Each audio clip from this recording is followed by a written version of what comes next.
female recess in the top, which will become clear why that's there in a little while. And then up the naked main line, a bit further, we have the tungsten chod bead itself. Now, this can be fixed any distance above the lead.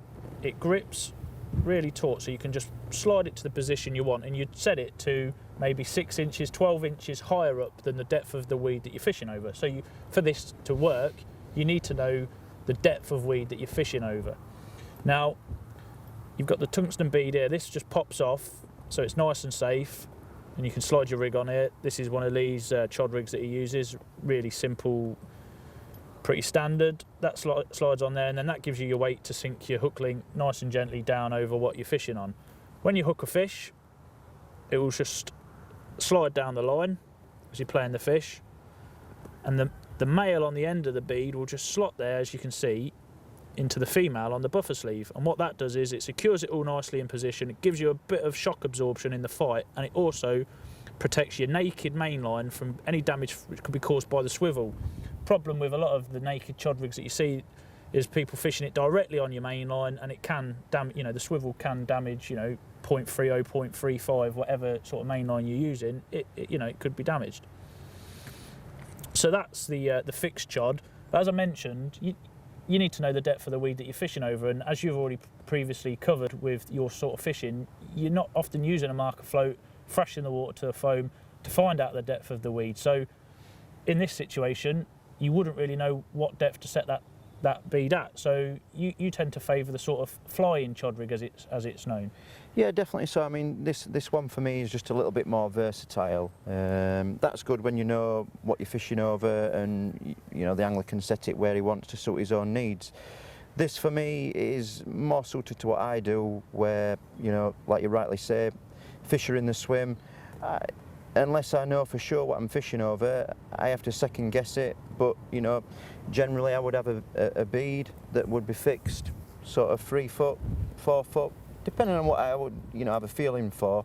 But this allows the chod rig to fly up in the water and keep away from all the bottom debris and so on, and effectively gets you fishing. And that'll just flutter down. Yeah. It's just gonna flutter down, above whatever it's going to settle on, and whether it be a bit of siltweed, bit of Canadian, but effectively, that gets you fishing. So a cast anywhere rig. Yep. Without causing any disturbance. And I noticed, just looking here, you're using for this the Heli chod buffer sleeve that's in the Edges range, and again, as we talked about with the fixed chod rig with the tungsten chod bead, you swivel when you're playing a fish, that will sit on there, and that again protects the naked line. Yeah. And we've got this little bit of foam here, and you've set that up drop-off style, which this particular sleeve allows you to do. I suppose if you're using a heavy lead, 3 ounces, 4 ounces, to get to the fish where you're seeing them show, it's a bit of a heavy lead to be then playing so close to the fish. So you've set that up to be able to eject on the bite. Yeah. This piece of PVA melts. Imagine that's melted in the water, so that's gone now. You hook the fish, and then that will just boom, off she comes. Yeah. Lead is gone. You've got this large ring, which again is part of the Edges range, attached to your line, which is going to stop obviously your hook link on your sleeve from coming off your line. And a lot easier to land a fish with no lead, especially like you say if you're casting it right into some thick weed. Yeah. Last thing you want is a load of weed wrapped around your lead causing you any troubles, especially when you're fishing for 50 pounders like you often are. Sure. There's a lot of things come into play, and I think if you can get rid of that lead, it certainly increases your chances of landing your fish. So for me, this setup suits exactly my needs. It gets me fishing, and then once fish is on, I'm safe in the knowledge that lead is going to be ditched, and I'm just fighting the fish. I've no fear that lead is going to come into play, get snagged up, caught up on weed, because these things can drag a lot of weed around, and the weight aspect close to your hook, is a big factor in losing the fish. So just going back to the other side of where the hook link is, you said you've got this stop here, you'll set that 3-4 foot above the lead, dependent on where you've got a feeling of what the sort of depth of weed is. What is your stop there? You've got, what's that? That's a tapered sort of mainline sinker, and then a bead of 4-5 mil, is that a 5 Yeah, mil it's bead? a tungsten bead. So effectively, all you're doing, it's a stopper for your, your swivel, your chod itself. So, like you say, you'd have a second guess that you'd know a little bit about the lake, and you'd guess. If you weren't sure at all, you could set your bead at 6, 7, 8 foot. There's no danger at all. That's going to fly back and rest against that, and then just flutter down and sit on what it will do. And again, totally safe. I see with the taper there, I'm guessing the swivel can get onto that sinker very easily. Yeah. And then that's just a case of popping the bead off and out, sharp hook as beads off, and the fish is left not trailing any line. There's no danger aspect at all to it. Which is always important with any rig. And again, exactly the same hook link as what you could fish on a fixed. Yep, that's just standard.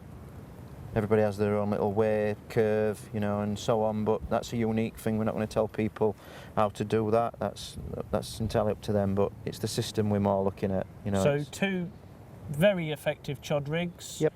Different styles, and as and when you would use them. Yep.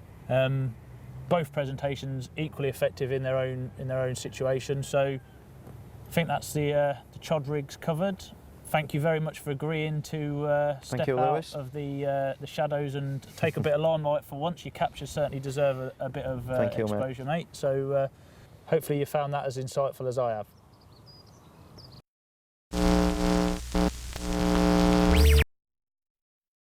What an incredible capture of a truly special carp. Now, there can be little doubt of the impact that the chod rigs had on carp fishing over the last few years. And Scott, you've developed our heli chod buffer sleeve and chod bead, haven't you? Sure have, mate. Yeah, and you've incorporated one wonderful little trick that makes this system ultra safe.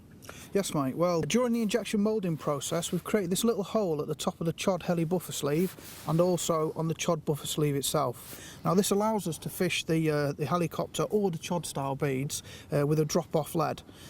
Basically, there's a couple of times where I'd use a drop-off lead.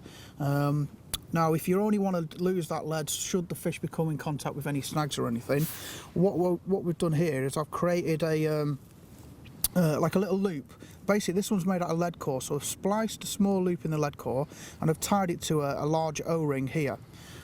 Basically, what we shall do is we take a needle and put it inside the hole, as you can see there, and push it out the bottom of the bead. And taking the lead, we'll slide the lead onto the lead core spliced loop, like so, and then take the loop with the baiting needle back through the hole on the buffer sleeve. So we've just got to carefully pull everything through together, keeping the line taut and the little loop itself. And as you can see, I'm just going to pull it through there. So we've now got the little loop through the top of the buffer sleeve. So what we're going to do now is just take a little tiny piece of PVA nugget, roll it into a tiny little cigar, nice tight cigar, and then we'll push it through that little hole, that little loop there. So as we push it through all the way in, now basically that little PVA nugget's stopping the loop from pulling back through the buffer sleeve. I'm just going to trim it off like so. So what we've got now is a little PVA nugget holding that lead onto the rig itself. So obviously when that melts in the water, we'll minus the PVA nugget. Okay, and now should that fish contact any big snags or nasty things like that, basically the line can pull through and pop the lead away. Okay. So, but also what I've come to occasions where I want the fish, if I'm using big leads at range with helicopters or chod beads, we use the same style system, but I want it to come off easier. I want it to come off when the fish picks the lead up, so it shakes the rig and it drops the lead straight away, and then the fish can come up away from the snags. So basically, again, this one here, what I've done with this one is I've tied a small loop of 45-pound armadillo. Now this is a lower diameter than the loop on the lead core, so it allows the loop to pull through the hole easier, and therefore you won't need as much resistance for it to come through. So again, just pushing the needle through the hole. On this one is the helichod buffer sleeve, and then we'll just slide the lead onto that little loop. Bear with me on fingers and thumbs. And then again, we just want to pull this back through using the latch on the needle. Okay, you want to pull it back through the bead and out the top she pops. And again, just open that little loop up. And the same again, you put your little PVA nugget inside there. Now obviously when this PVA nugget melts on the bottom, because this is a lower diameter little loop, it pulls off easier. Yeah. So should that fish pick up that bait, it will release the lead quickly and then come up in the water away from the snags. That, Scott, was absolutely brilliant. The best and safest way I've ever seen of detaching a lead where you're using a chod and a helicopter setup. Absolutely fantastic. Now, we're off back with Mr. Pitchers, who's venturing onto a water he's never ever seen before. However, like all good carp anglers, he's done his homework and he's found out that zigs are the way to go. Well, I've just made the long drive down from my Teesside home to here in Bedfordshire, where I've come to do a 24-hour guest session on a syndicate that I've got my name down on. The owners, Keith and Jordan, have very kindly given me permission to have a bit of a try before you buy scenario. So I've got 24 hours ahead of me. I've already been for a walk around the lake. I've picked my spot already on the edge of this cold, freezing cold northerly wind that we've got. You can hear a bit of background noise. It's right next to the A421, so you have got a bit of background noise to contend with, but bear with me. So anyway, picked me swim, looks great for a bit of zigging today, so I want to get the van unloaded and go for a little walk.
I've just got the final rod cast into position there. Just tightening the line up so it's absolutely springboard tight.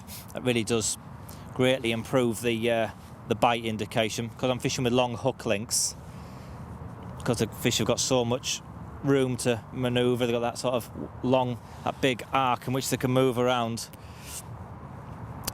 By having the line as tight as this, as soon as that lead moves, it's transmitted back as an indication. So there you go, that's really tight now.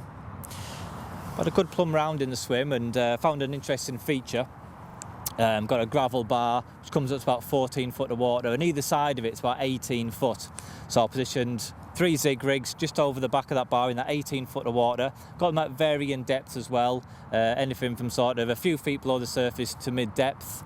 I've also tried a few different coloured forms. I've got a yellow, a black and a red. Because we've got quite low light levels here today, quite often it's a coloured form that can produce in conditions like this. Needs a fish straight away.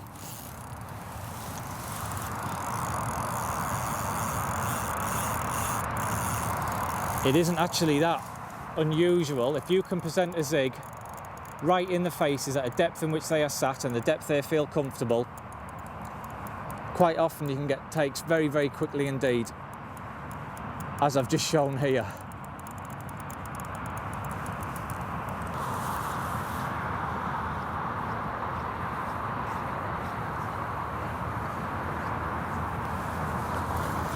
Doesn't feel a bad size fish. Anything's welcome on a cold day like today.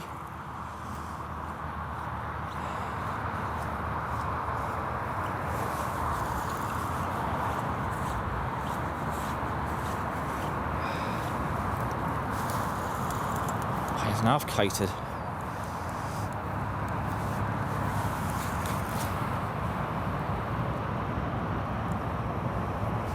It's coming in a lot easier now.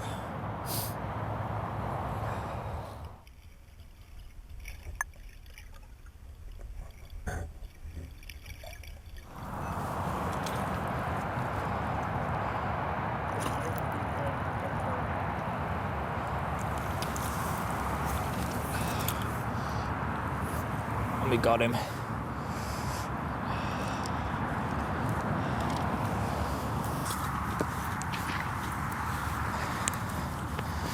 Well, here he is.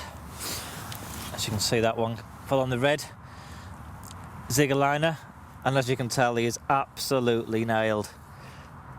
They really do hugely improve the hook holds.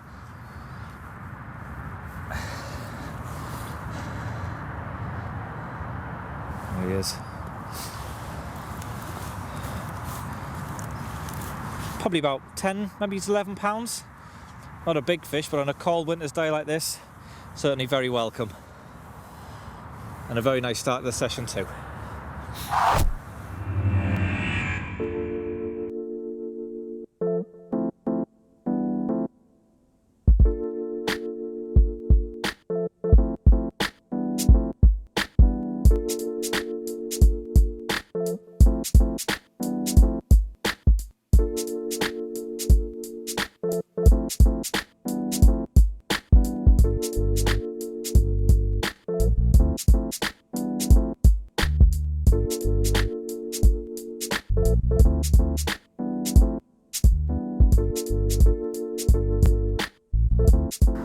Well, good morning everyone. As you can see, managed to bag another fish. This fish actually came just before it got light, about 5 o'clock this morning. It was still pitch black, and it really does expel the myth that zigs only work through the day. The carp's night vision is far superior to a human's. They've got no problem in finding little food items. And it's actually brightening up a little bit now, so I think there's going to be a few more fish coming up through the day. Let's see.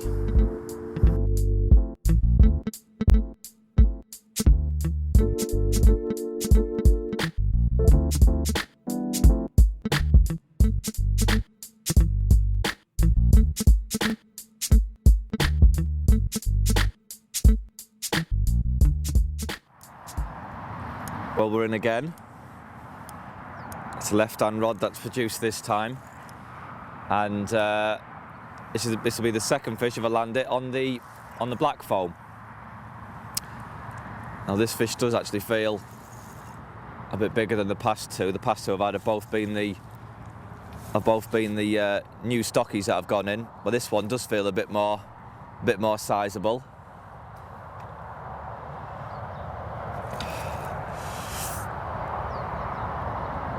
He's been back over these rods 2 or 3 times. I don't know how I've managed not to wipe out the other 2 rods, but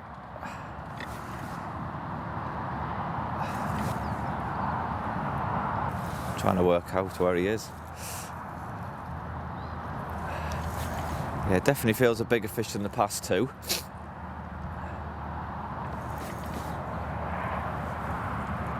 Oh, here we go.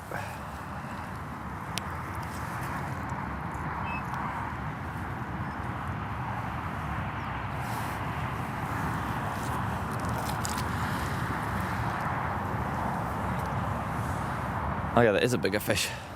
The leads come off, that makes it a lot more easier for landing them.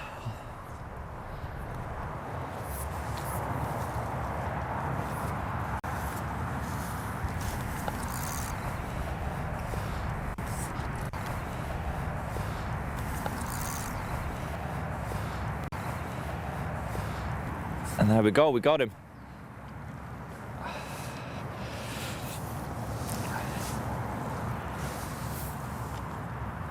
Yeah, that is a bit bigger. And here he is. This one's about £15. Great fish for the time of year. I tell you, he's like a block of ice. My hands are going numb just holding him. So in conditions like this, it really is a great result, and I'm well chuffed.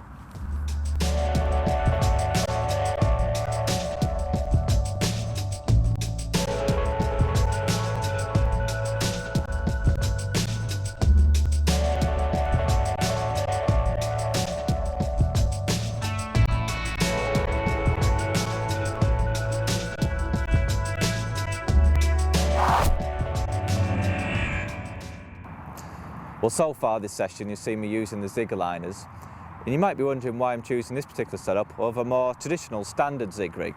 Well, there's several reasons actually.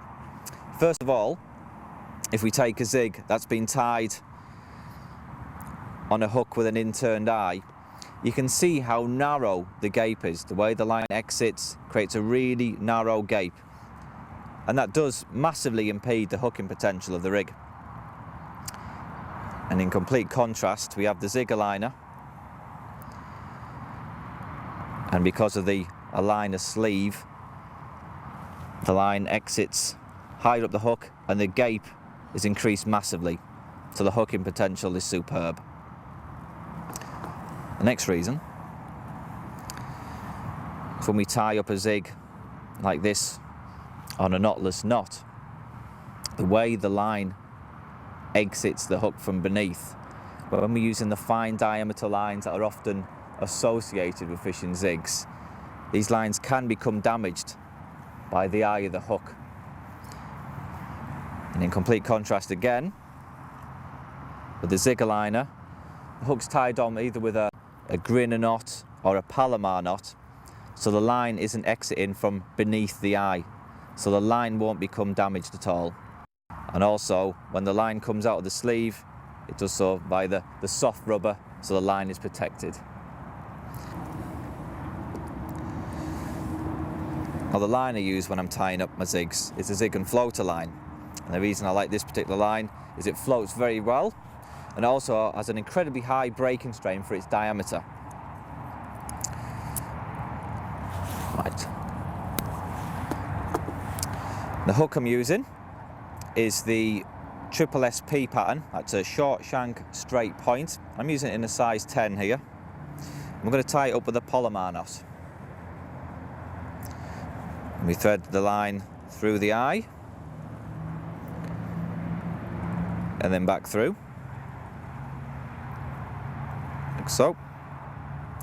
And then with the loop we tie an overhand knot.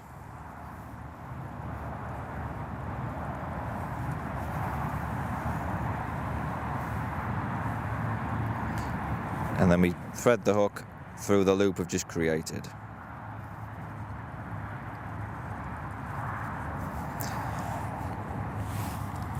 A little bit of spit,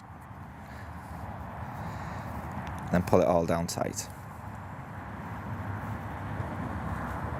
And when you tie this particular knot, you don't get any sort of crinkles in the line. It doesn't damage the line at all.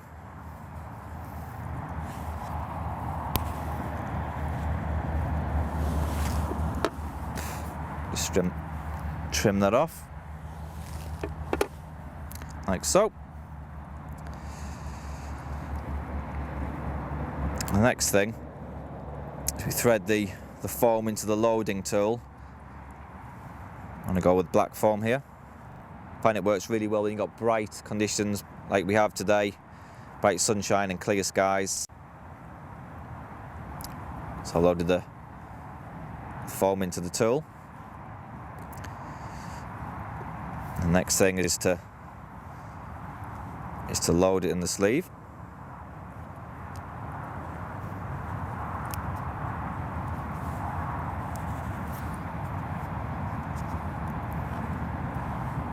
Like so,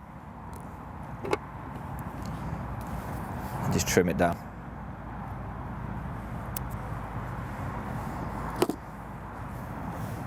Like that.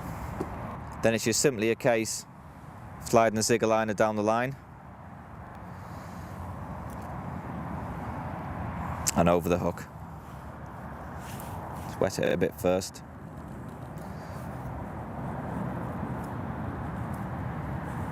And there we have it, simple as that. And obviously the beauty of the zig aligners, you can create any sort of colour combination you like with the zigs, change them in an instant. I'm using black foam and a black sleeve here, but yellow foam in black sleeve is another great combination. You can mix and match, see which one works best on the day. So there you have it. You've seen how effective they are. I managed to catch 3 carp this session, despite it being freezing cold. So why not tie one up and give them a go? Right, well it's time for me to hit the road. Just bringing in the last rod now. But it's certainly been a great session. Managed to catch 3 fish. Conditions haven't been great, but there's freezing northeasterly wind and it's still essentially the middle of winter. So to get 3 fish, I'm certainly going home happy. Also, it just goes to show that the zigs to work right through the year, and these zigger liners, of course, have worked a treat. So that's it for me for now. I'll see you soon.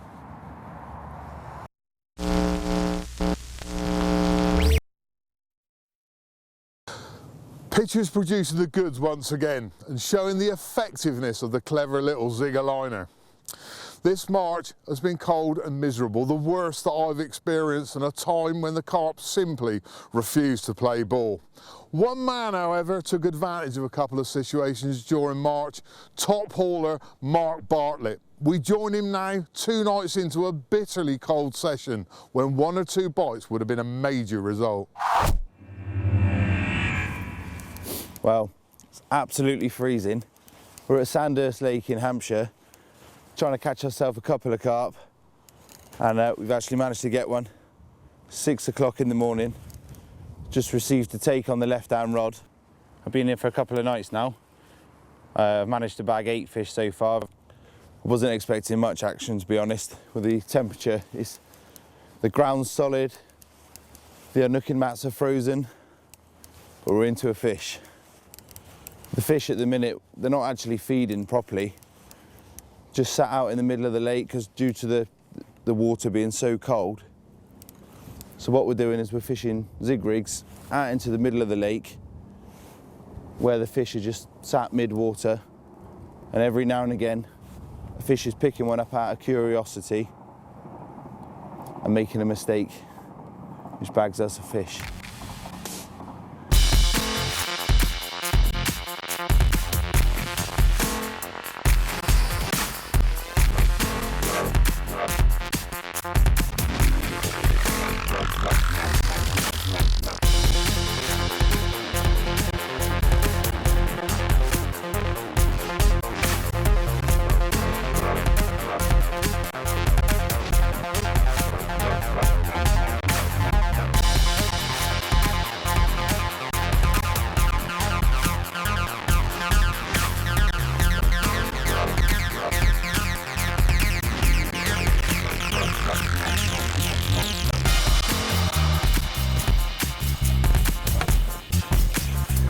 Nice Sandhurst carp in the freezing cold.